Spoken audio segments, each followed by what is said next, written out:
Il n'y a pas eu d'explosion, pas de déclaration officielle, pas de ligne de front visible. Et pourtant, la guerre a commencé, elle ne s'est pas déclarée dans un parlement. Elle n'a pas été annoncée par un général. Elle n'a pas été filmée par des caméras de télévision. Elle s'est déclenchée silencieusement au moment où le World Wide Web est devenu indispensable à la survie des États modernes. Lorsque le web a été conçu au sein du CERN, il était destiné à faciliter le partage d'informations scientifiques. Personne n'imaginait qu'il deviendrait un jour le champ de bataille le plus stratégique de l'histoire contemporaine. Car dès l'instant où les infrastructures critiques, énergie, finance, défense, communication, ont été connectées au réseau mondial, une nouvelle réalité est apparue. Celui qui contrôle le réseau peut paralyser une nation. Les câbles sous-marins transportent aujourd'hui plus de 95% des données internationales. Ces lignes invisibles traversent les océans, reliant continents et économies. Elles constituent les artères numériques de la planète. Mais chaque artère peut être ciblée. Chaque serveur peut être infiltré. Chaque système peut être perturbé. La WW2 War n'est pas une guerre classique. Elle ne détruit pas nécessairement des villes. Elle désorganise des systèmes. Elle ne tue pas directement. Elle manipule l'information, sabote l'économie, sème la confusion, et surtout, elle est permanente. Les premières cyberattaques étatiques documentées ont montré que le cyberespace pouvait devenir une arme, des infrastructures électriques ont été temporairement paralysées, des systèmes bancaires perturbés, des bases de données compromises.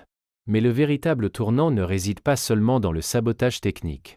Il réside dans la manipulation informationnelle, car le web n'est pas seulement un réseau d'infrastructures. Il est un réseau de perception. Une attaque cybernétique peut couper l'électricité pendant quelques heures. Une opération d'influence peut altérer la confiance d'une population pendant des années. La guerre numérique agit sur 3 niveaux. L'infrastructure, les données, la perception. Le 3e niveau est le plus puissant. Les campagnes de désinformation utilisent la vitesse et la viralité du web pour amplifier des récits spécifiques. Des milliers de comptes automatisés peuvent diffuser un message coordonné en quelques minutes. L'objectif n'est pas toujours de convaincre. Parfois, l'objectif est simplement de créer le doute. Dans un monde saturé d'informations contradictoires, la vérité devient difficile à discerner. La confiance s'érode et une société qui doute de tout devient vulnérable. La W2 War exploite cette vulnérabilité. Les algorithmes des plateformes sociales priorisent souvent le contenu générant de fortes réactions émotionnelles. La colère, la peur, l'indignation se propagent plus rapidement que les analyses nuancées. Ce mécanisme, initialement conçu pour maximiser l'engagement, devient involontairement un multiplicateur stratégique pour les opérations d'influence. Un message polarisant, injecté au bon moment, peut déclencher une réaction en chaîne. Le cyberspace devient alors un théâtre d'opérations psychologiques. Les États investissent massivement dans des unités spécialisées. Des équipes de cyberdéfense surveillent les réseaux en permanence. Des analystes traquent les anomalies, des ingénieurs développent des outils offensifs. Mais contrairement aux guerres traditionnelles, les frontières sont floues. Une attaque peut provenir d'un serveur situé dans un pays tiers. Les acteurs peuvent être étatiques, para-étatiques ou totalement indépendants. L'attribution devient complexe. Cette ambiguïté stratégique est l'une des forces majeures de la WW War. Dans le monde physique, une attaque militaire déclenche souvent une riposte claire. Dans le cyberspace, la riposte est plus délicate. Une mauvaise attribution peut provoquer une escalade diplomatique. Ainsi, la guerre numérique se déroule souvent dans une zone grise. Ni paix totale, ni guerre déclarée. Une tension constante. Mais la dimension la plus inquiétante de la WW War n'est pas visible. Elle concerne les données massives, les bases de données gouvernementales, les systèmes électoraux, les plateformes médiatiques représentent des cibles stratégiques. Une intrusion peut permettre l'extraction d'informations sensibles. Une altération peut modifier des résultats. Une fuite organisée peut déstabiliser une campagne politique. Le web, autrefois symbole de liberté d'expression, devient un terrain de confrontation géopolitique, et plus les sociétés deviennent dépendantes du numérique, plus leur surface d'attaque s'élargit. Les villes intelligentes, les véhicules connectés, les réseaux énergétiques automatisés, chaque innovation augmente l'efficacité. Mais aussi la vulnérabilité, la WW2 War ne se limite pas aux États. Les entreprises multinationales jouent un rôle central, elles contrôlent des infrastructures critiques, des plateformes sociales, des flux de données globaux. Le pouvoir se déplace progressivement vers des acteurs hybrides, le cyberspace redéfinit la souveraineté. Un État peut contrôler son territoire physique, mais difficilement l'ensemble des flux numériques qui traversent ses frontières. Cette interconnexion crée une interdépendance stratégique. Attaquer un réseau peut provoquer des effets en cascade mondiaux. Ainsi, la WWW War n'est pas seulement une guerre de destruction, c'est une guerre d'influence, de perturbation et de domination informationnelle. Elle se déroule chaque jour, silencieusement. Sans sirène, sans tranchée.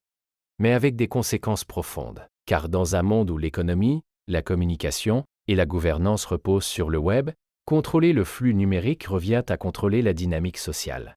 La question n'est plus de savoir si cette guerre existe. Elle est déjà en cours.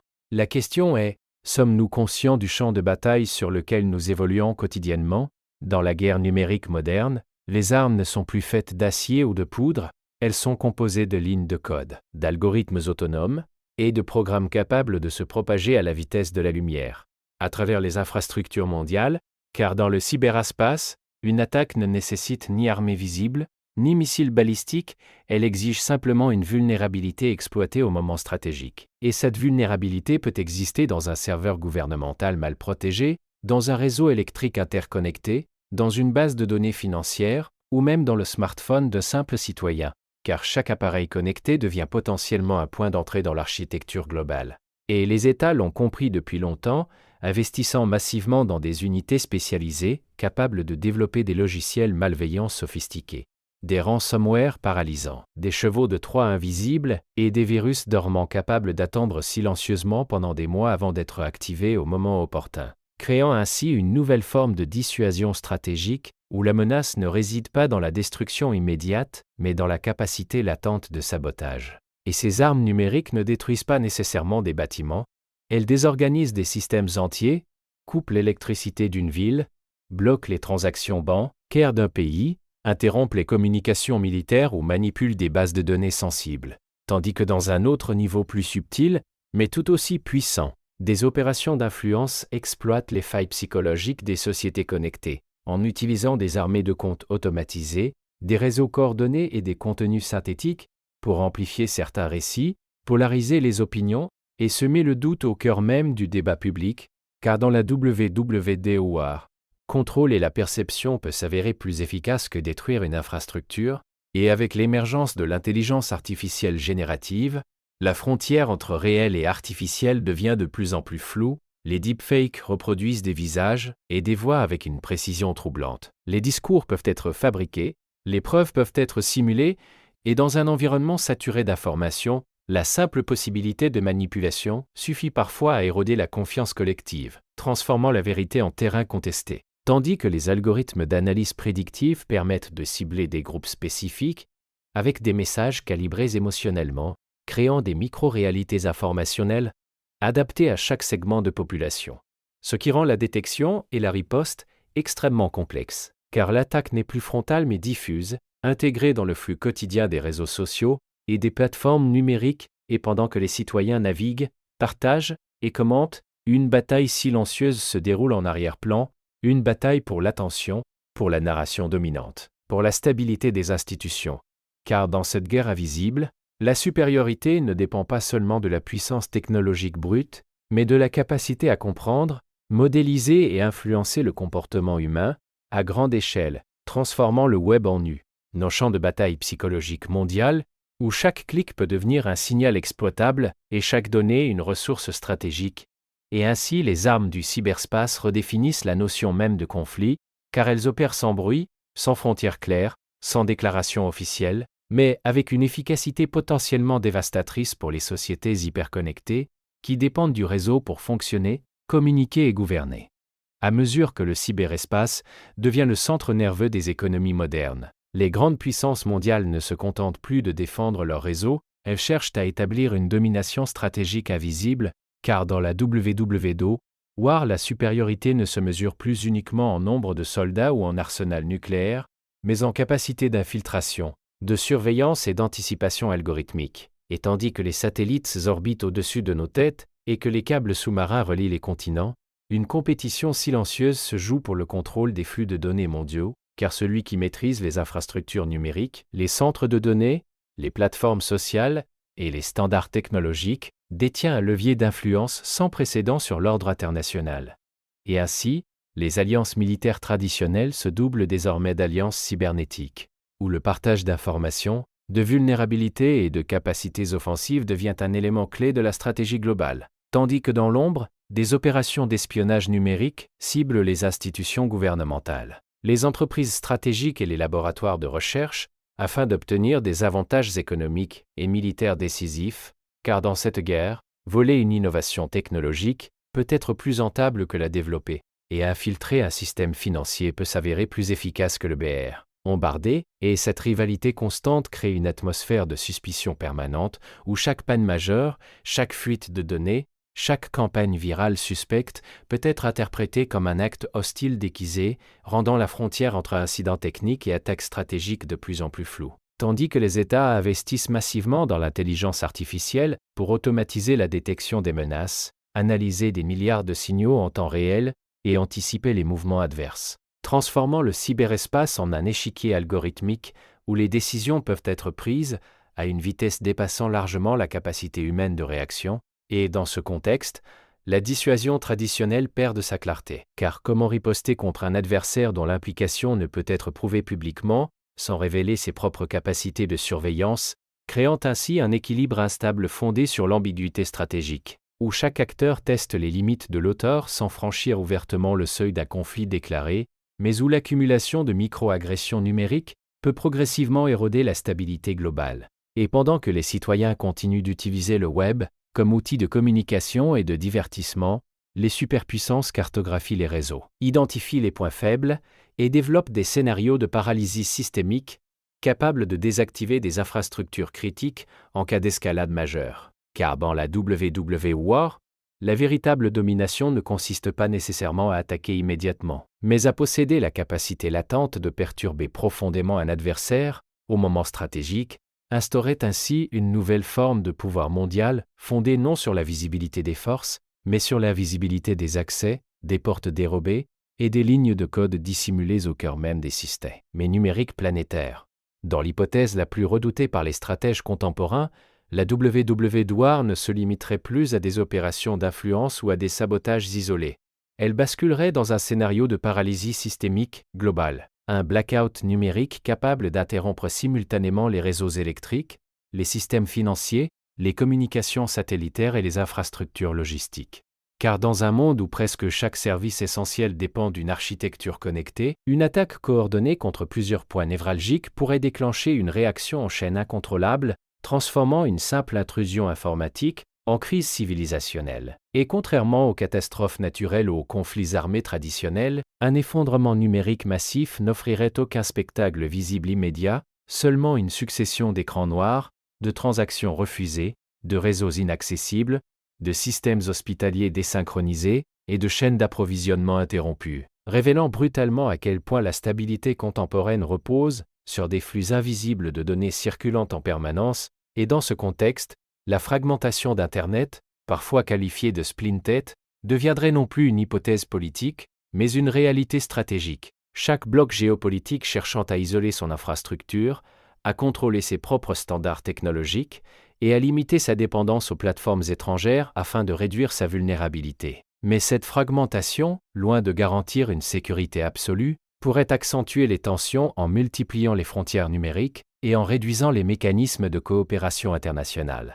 Car dans un cyberspace fragmenté, la méfiance structurelle deviendrait la norme, et chaque incident pourrait être interprété comme un acte d'agression, augmentant le risque d'escalade involontaire, tandis que les systèmes d'intelligence artificielle, intégrés aux réseaux énergétiques, financiers et militaires, conçus pour optimiser la performance et la rapidité de réaction, pourraient eux-mêmes devenir des vecteurs d'instabilité si manipulés ou trompés par des signaux falsifiés, créant ainsi la possibilité d'un chaos algorithmique où des décisions automatisées amplifient une crise initiale au lieu de la contenir. Et dans cette perspective, la WW War ne viserait plus uniquement à influencer ou à espionner, mais à démontrer une capacité de paralysie totale, un pouvoir de mise à l'arrêt temporaire ou prolongé d'une société hyperconnectée, ce qui constituerait une forme de dissuasion radicalement nouvelle, car la menace ne serait plus la destruction physique, mais l'arrêt du fonctionnement quotidien lui-même, et cette possibilité, bien que rarement évoquée publiquement dans toute son ampleur,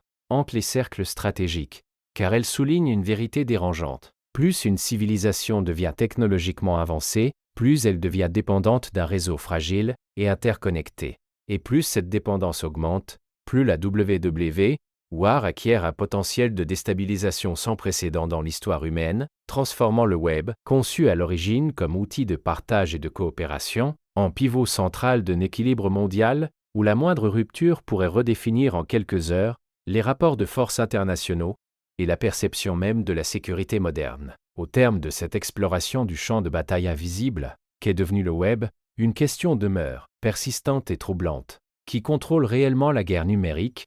Car si les États développent des arsenaux cybernétiques sophistiqués, s'ils infiltrent, surveillent et préparent des scénarios de riposte silencieuse, ils ne sont plus les acteurs capables d'influencer l'équilibre mondial, et c'est là que la WWW révèle sa dimension la plus complexe. Car le pouvoir n'est plus exclusivement concentré entre les mains des gouvernements, il est diffusé à travers un écosystème hybride où se croisent superpuissances, entreprises technologiques géantes, groupes privés, collectifs anonymes et intelligences artificielles autonomes, créant une configuration stratégique sans précédent dans l'histoire humaine, où l'infrastructure critique d'une nation peut dépendre de plateformes opérées par des sociétés transnationales, où les flux d'informations planétaires transitent par des serveurs appartenant à des acteurs privés, et où la capacité d'amplifier ou de restreindre une narration peut résider dans les paramètres d'un algorithme opaque. Ainsi, la souveraineté classique se trouve redéfinie, fragmentée, redimensionnée par des architectures techniques que peu de citoyens comprennent réellement. Tandis que les algorithmes déterminent la visibilité, que les modèles prédictifs anticipent les comportements collectifs et que les systèmes d'intelligence artificielle optimisent en temps réel les flux d'attention mondiaux, transformant le web en une matrice dynamique où pouvoir économique, influence politique et ingénierie cognitive s'entremêlent en permanence. Et dans cette configuration, la guerre numérique ne se limite plus à l'affrontement direct entre nations rivales, elle devient un état structurel du système lui-même, un environnement compétitif permanent où chaque acteur cherche à protéger ses données, renforcer sa résilience et accroître sa capacité d'influence, mais où l'interdépendance mondiale rend toute rupture potentiellement catastrophique, car une attaque trop agressive pourrait provoquer un effet boomerang économique ou géopolitique, rendant la domination totale illusoire et l'équilibre instable. Et pour Hante, malgré cette complexité stratégique, un acteur reste central, souvent sous-estimé, l'utilisateur, le citoyen connecté dont chaque clic, chaque partage, chaque interaction alimente la dynamique globale, car dans la WWW, la donnée est la ressource fondamentale, et cette ressource est produite quotidiennement par des milliards d'individus qui participent sans toujours en mesurer les implications à l'alimentation d'un système d'analyse planétaire. Ainsi, la question du contrôle ne peut être réduite à une confrontation binaire entre États ennemis. Elle implique une réflexion plus large sur la gouvernance des infrastructures numériques, la transparence algorithmique, la responsabilité des plateformes et la capacité collective à préserver un espace informationnel stable. Car si le web peut devenir un champ de bataille, il demeure aussi un espace de coopération, d'innovation et de dialogue, et l'issue de la WW2 ne dépendra peut-être pas uniquement de la puissance des cyberarmes, mais de la manière dont les sociétés choisiront d'encadrer, réguler et comprendre les architectures invisibles qui structurent désormais leur réalité quotidienne. Car dans ce monde hyperconnecté, le véritable pouvoir ne réside pas seulement dans la capacité d'attaquer ou de défendre, mais dans la maîtrise du flux, de la confiance et de la perception. Et tant que ces dimensions resteront au cœur du fonctionnement du web, la guerre numérique ne sera jamais totalement terminée. Elle évoluera, se transformera, s'adaptera aux nouvelles technologies, aux nouvelles alliances et aux nouvelles vulnérabilités, faisant du cyberspace non pas un simple outil technique, mais le théâtre permanent d'une lutte silencieuse pour l'influence, la stabilité et la définition même de la réalité contemporaine.